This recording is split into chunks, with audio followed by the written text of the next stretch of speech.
I got up and followed him. All right. All right. Jesus said, follow me.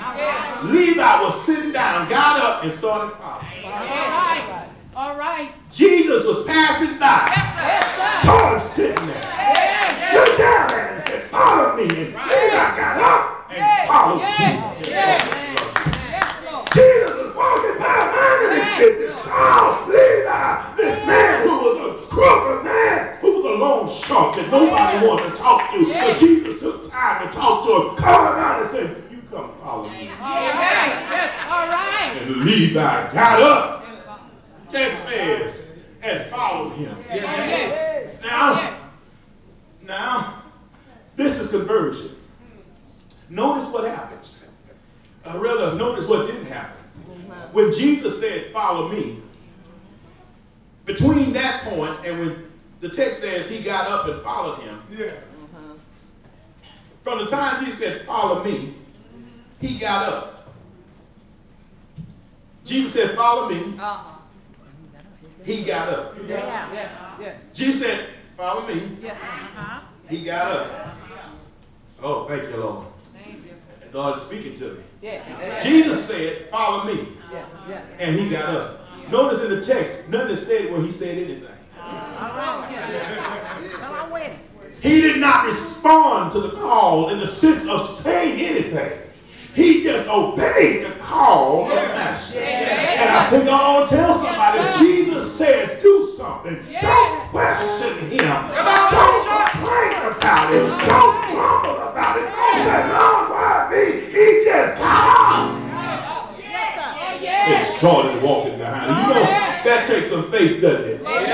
He didn't know where Jesus was going. He didn't know where he was going to lead him. But he knew as long as it was Jesus, because you know he had to hear something about him. As long as it was Jesus. Oh, thank you. That's what conversion is. Conversion is when one hears the voice of God.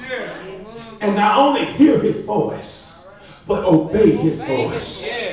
See, that's what Levi did. He did not only hear the voice of the master, but Levi obeyed the voice of the master. Jesus didn't ask him if he wanted to follow him. He didn't suggest to him, you ought to come. He said, follow me. And Levi got up without any hesitation and followed the master. And that's upon the hearer's part. As a child of God, you can't make anybody follow him. You can't demand that anybody follow Jesus. A person has to have their own mind made up that they're going to follow the Lord. Can I get a witness? You can't make nobody follow him. God does not hold us accountable for how people respond to the gospel. He just asks that we share the gospel. And he said, follow me. And so Levi got up and followed him. All right. That's important to me. All right. That's who Jesus deals with. Those who follow him. But not only do I see that he followed him, but I find out something else in the text. In verse 15, he says, while he was reclining at the table, while Jesus was reclining at the table in Levi's house, many tax collectors, sinners were guests also with Jesus and his disciples, because there were many who were following him. You know what's going on at Levi's house? After his conversion, there's a celebration. That's right.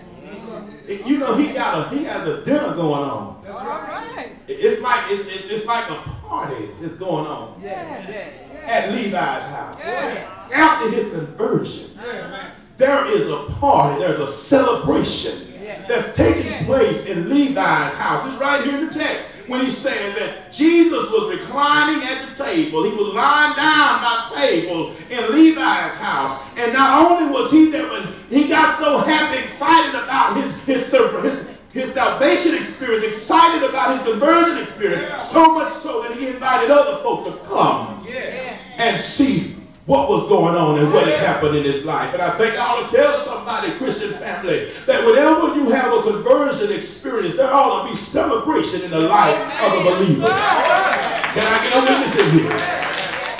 They had a celebration. They had a supper. They had a fellowship. And whenever somebody comes to the Lord, sisters and brothers, as we learned even last week, we ought to be celebrating.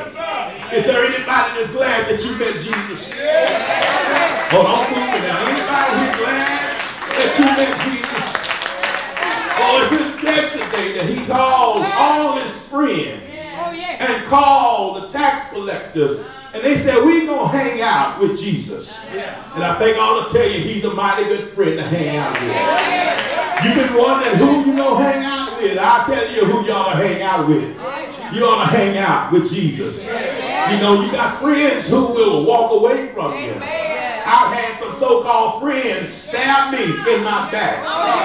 I had family members that died on me. I had acquaintances that walked away from me. But, oh, nobody is like Jesus. Jesus will always be there by your side. He will always stand by your side, and you can always count on the Lord. And here it says that the scribes and Pharisees and all those folk were there with Jesus. And text says that when the scribes of the Pharisees saw that he was eating with sinners, dining with tax collectors, they asked his disciples, why does he eat with tax collectors and sinners? Why is it that he eats with tax collectors? Why is it that the master eats with sinners? Well, that's how he rolled.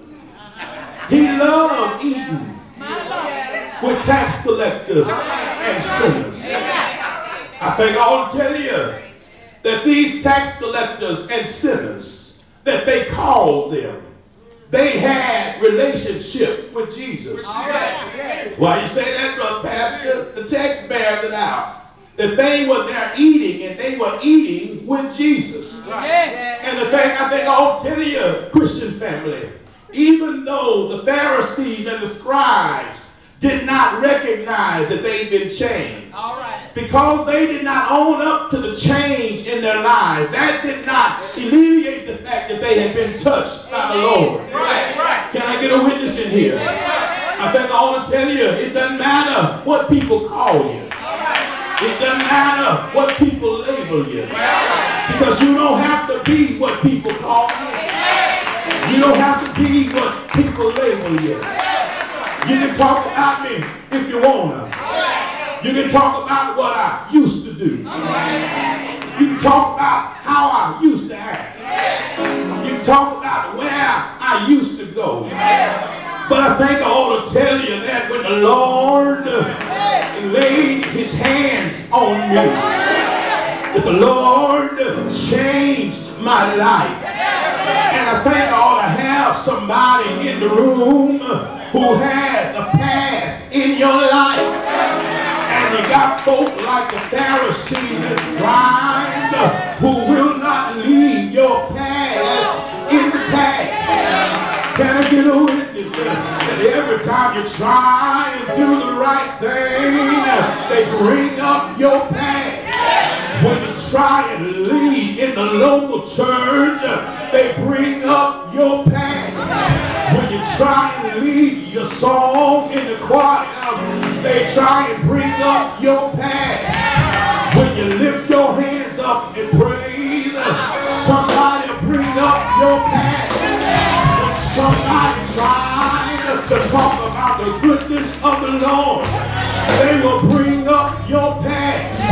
When you join the ushers ministry, they'll bring up your past. When you try and say that the Lord is good and he's good all the time, they'll bring up your past. Do I have anybody in the room